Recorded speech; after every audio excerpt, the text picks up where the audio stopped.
I want you to do something a little radical right now, like wherever you are listening to this. Yeah, just take a second. Exactly. I want you to literally unclench your jaw.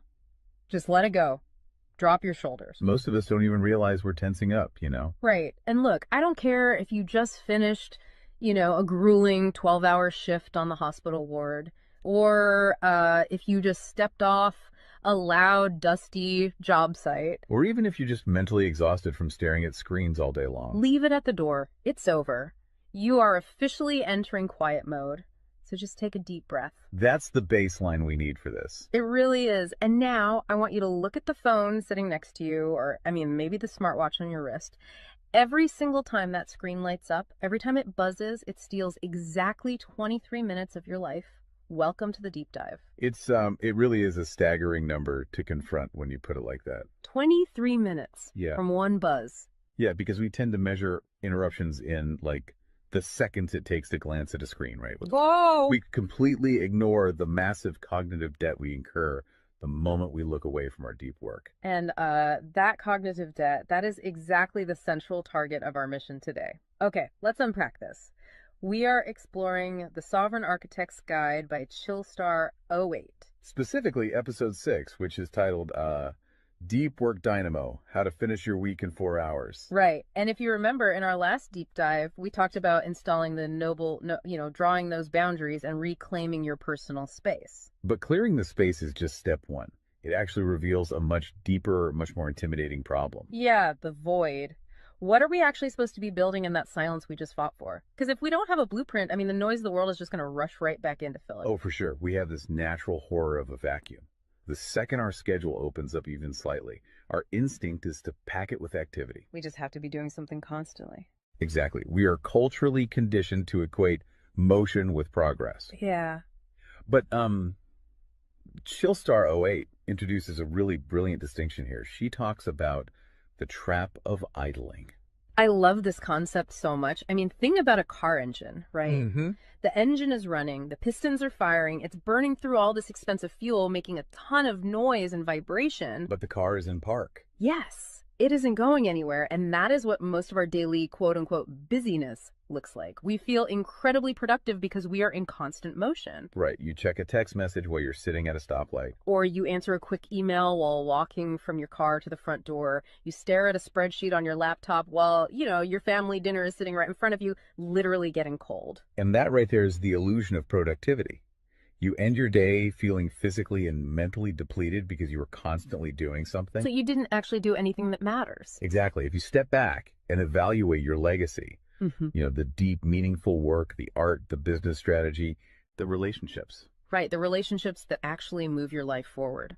None of it progressed. You spent 8 hours idling. You were everywhere, which means you were truly nowhere. Man, that hits hard.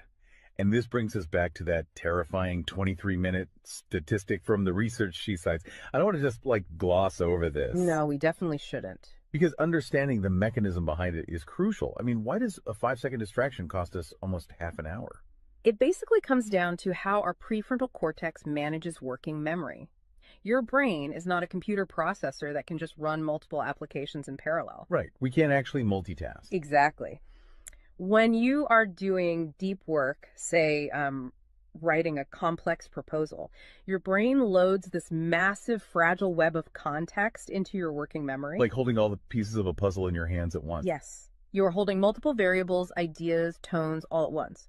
So when your phone buzzes and you glance at a text from your partner asking about groceries, your brain is forced to execute a context switch. So it has to dump all the proposal data just to load the grocery data. It literally flushes the working memory buffer, yeah. It has to process the new rules and the emotions associated with that text message. Wow. And then when you turn back to the proposal, you cannot just pick up where you left off. Your brain has to laboriously rebuild that entire web of context from scratch. Oh, I hate that feeling. Were you just staring at the screen like, what was I even saying? Right. It has to retrieve the thread of your argument. Remember the tone you were using, recall the variables. That rebuilding process takes an average of 23 minutes of cognitive effort. And it burns a ton of energy doing that, right? Massive amounts of glucose. That explains so much. I mean, that is why people hit 5 p.m. and feel physically exhausted, almost sick to their stomachs. Even if they've just been sitting in a really nice ergonomic chair all day. Exactly. They haven't been doing deep work. They've been doing cognitive gymnastics, just constantly flushing and reloading their working memory. They are burning fuel just to stay in park. So, okay, let me bring in what I like to call the transformer concept here.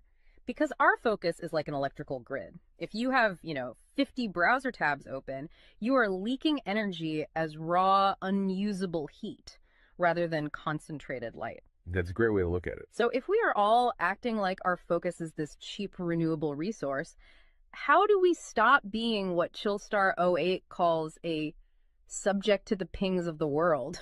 I mean, how do we actually become the architect of our attention? Well, what's fascinating here is how she frames the philosophical shift we need. She says utility does not equal value.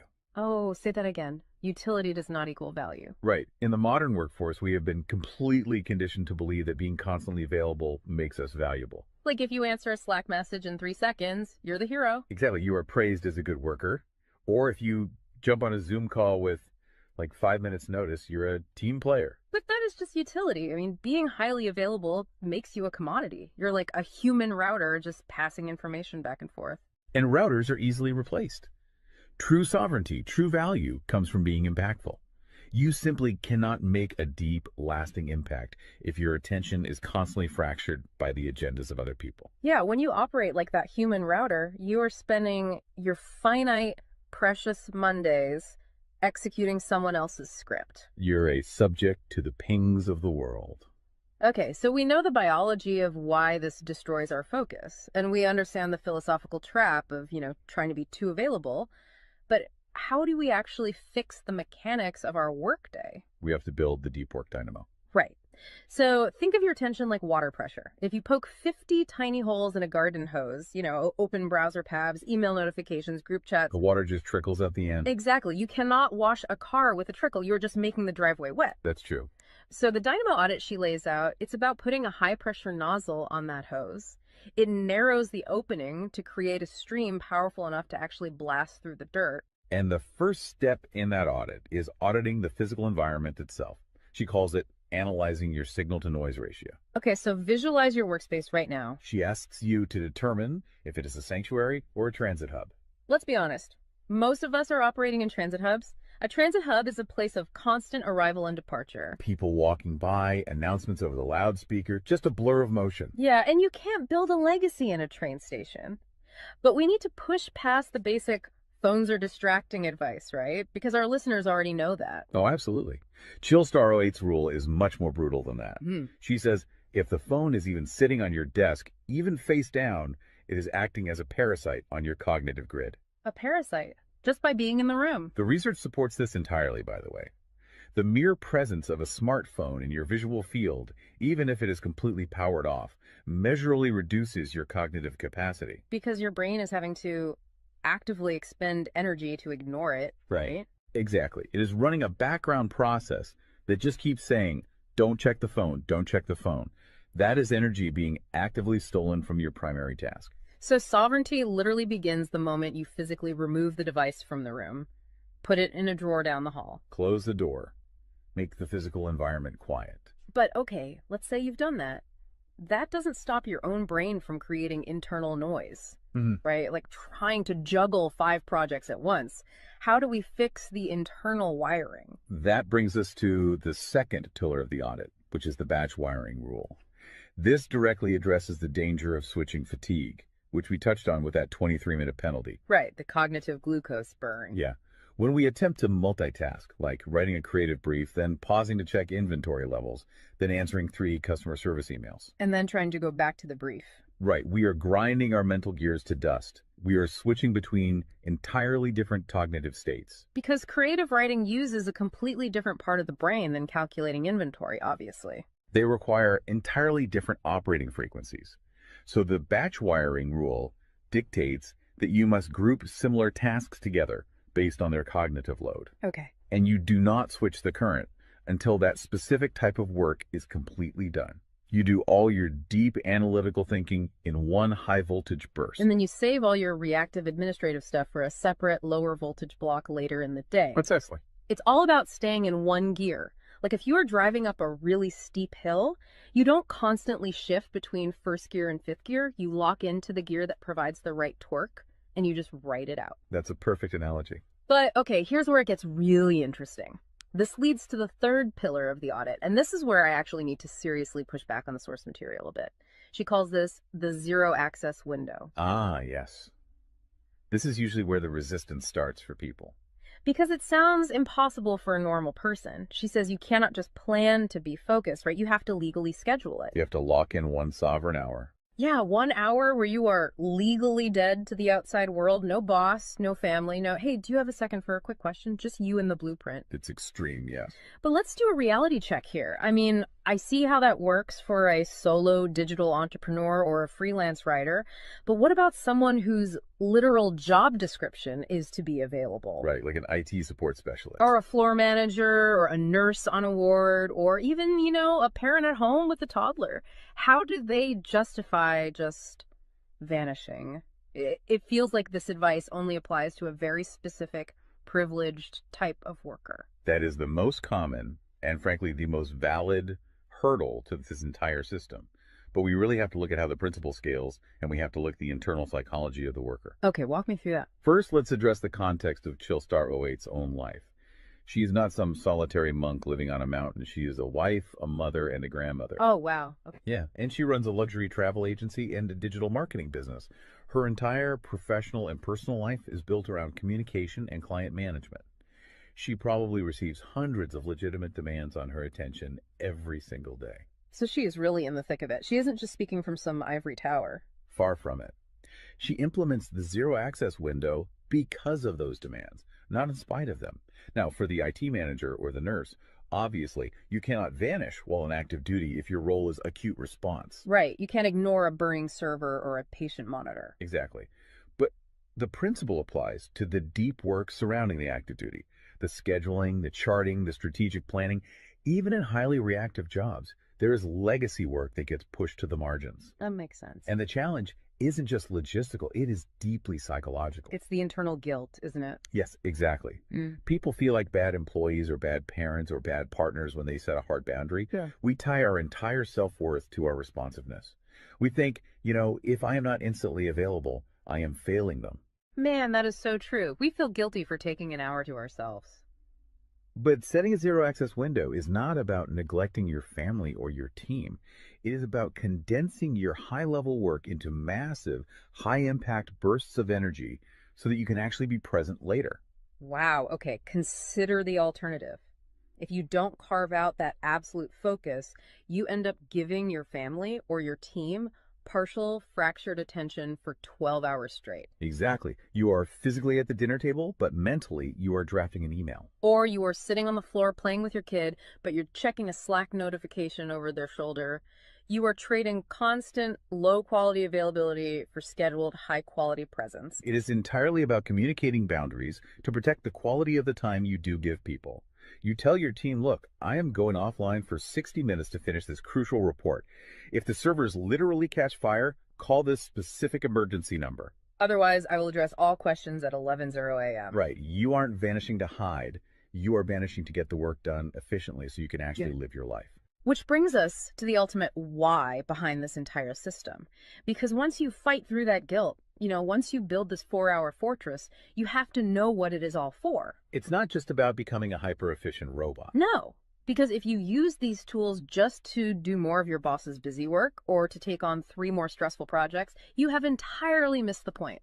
You are just speeding up the treadmill. If we connect this to the bigger picture, the destination we are driving toward is a concept she calls passive magnetism. Okay, break down passive magnetism for us, because it sounds a bit abstract. Think of it as the gravity your work generates when it is undeniably good. Most people operate with active desperation. They're loudly networking, constantly posting, aggressively chasing clients or promotions. Just relying on sheer volume to get noticed. Right. Passive magnetism is the exact opposite. It is the ability to attract results, clients, wealth, legacy, or respect through the undeniable quality of your deep work. Because you actually took the time to build something substantial rather than just talking about building it. Yes. When you engage the deep work dynamo, you produce work so concentrated and so valuable that it acts as a magnet. You don't have to chase the market comes to you. And the ultimate prize of achieving that passive magnetism isn't just more work. The prize is time. Time is the ultimate currency. The dream of the sovereign architect is to finish an entire week's worth of business output in just 4 hours. You do this high voltage work often while the rest of the world is literally still hitting the snooze button. You free up the remaining hours so you can go be a traveler, so you can be a creator. So you can be a fully engaged grandparent like Chillstar 08. Exactly. She frames it beautifully in the source text. She says, we wire for silent so we can live in volume. Oh, I love that. We embrace the discipline of the quiet fortress so that our actual lives can be loud, vibrant, and fully experienced. We are finally taking control of the dial. But, making that shift from a frantic, reactive employee to a calm, sovereign creator requires a massive shift in identity. You have to tune your mind before you sit down to do the work. It is really difficult to just sit down at a desk and instantly command your brain to perform deep work, right? Especially if you've spent the last hour navigating traffic and listening to the news. You need a transition ritual to cross that threshold. And Chillstar 08 provides something for this transition called the Chillstar's Creed. It is designed to be a grounding frequency. It really centers you. Yeah, so I want you, the listener, to use this. I want you to imagine a slow, steady heartbeat in the background. Just a deep, resonant 528 hertz frequency. Just let the frequency of these words settle into your mind before you initiate your deep work. Ready? Take it in. I am grounded in peace. I am reaching for my stars. My light is my own. I am a star and I will shine bright. I will reach for the sky. I release what was. I embrace what is becoming. Using a creed like that is just such a powerful behavioral trigger. It really shifts your state. When you speak those words, even just internally, you are consciously reminding yourself that your light, your focus, your energy is your own. It does not belong to your inbox. This does not belong to the algorithm. Right. You are releasing the frantic energy of the morning and embracing the sovereign focus of the architect. So we always want to translate this high-level theory into ground-level reality for you. We don't want you to just listen to this and go right back to idling. Definitely not. Here's your 1% install. This is your micro-win to take action on this deep dive immediately. Tomorrow morning, before the world starts demanding your attention, before you check a single news site or open your email, I want you to set a timer for exactly 60 minutes. Put your phone in another room entirely. Yes, physical distance. Do not open any extra browser tabs.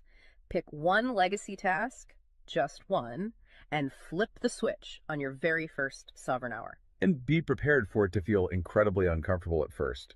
Your brain will crave the dopamine hit of a notification. Oh, you will feel an almost physical itch to check your messages. But if you can sit in that silence, if you can endure that initial friction, you will watch the dynamo start to spin.